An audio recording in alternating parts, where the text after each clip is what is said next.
Welcome to A Mason's Work, the podcast where we review Masonic symbols and illustrate how they can be used to solve problems in everyday life. With your host, Brian Mattox, a proud member of the Craftsman Online Media Network. If the sort of second level or relational reflective understanding of the Rough Ashlar is the foundation of charity and compassion, the third level of the Rough Ashlar is the beginning of an understanding of humility. We, as we pursue the systemic understanding of the Rough Ashlar at a kind of a holistic level, you come to grips very quickly with the notion that it is the Rough Ashlar itself which creates the impetus for all change, growth, and development.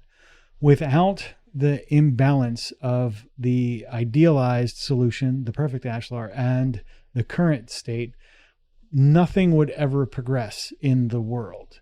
So we begin at a systemic level to really appreciate that rawness or that unfinishedness in the world. It starts to become its own form of endearing place to find and nurture compassion and care.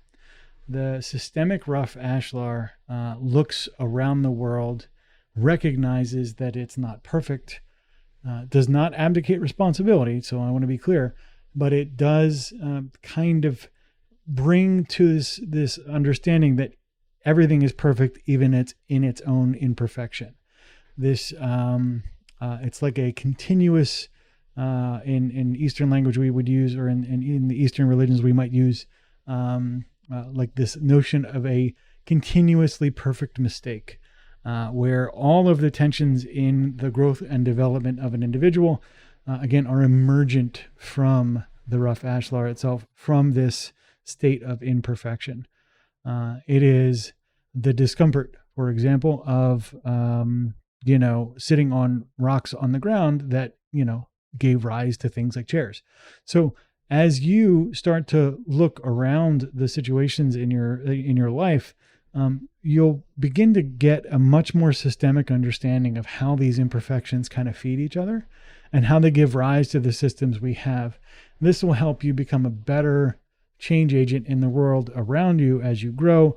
You should be able to, from that systemic understanding, again, looking across the whole landscape of imperfections with this kinder eye towards what you can change, and an understanding that the things that maybe are the symptoms of the problem aren't necessarily the places where your effort should be better applied. It should be perhaps in causes, and they may be tangential causes or secondary or tertiary causes. And again, this just helps you with this, when you have this systemic perspective, to understand where the opportunities for growth and development are, in your community, in yourself, in the people around you, in such a way where you can address meaningful root cause as well. So, again, none of this is to take away from, good project management, good problem solving skills, all that kind of stuff. But to just understand and have compassion and sort of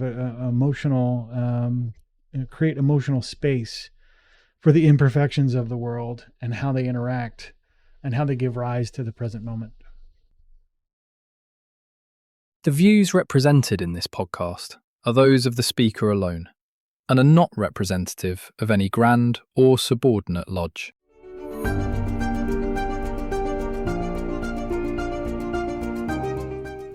Hi, Brian here. I wanted to thank you so much for listening to this episode. If you have any suggestions or guidance for further episodes you'd like to see or hear, whatever the case may be, please don't hesitate to reach out to me at amasonswork.com, and we will try and incorporate your suggestions into a future recording. Thanks.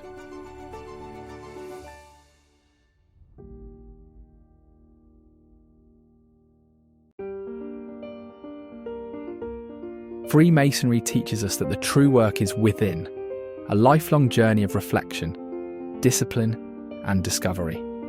At A Mason's Work, we help Masons bring out their best selves through meaningful self-inquiry, and symbolic practice. From personal reflection to lodge engagement, we offer tools that turn symbols into action. Visit us at amasonswork.com. The work is within. The time is now.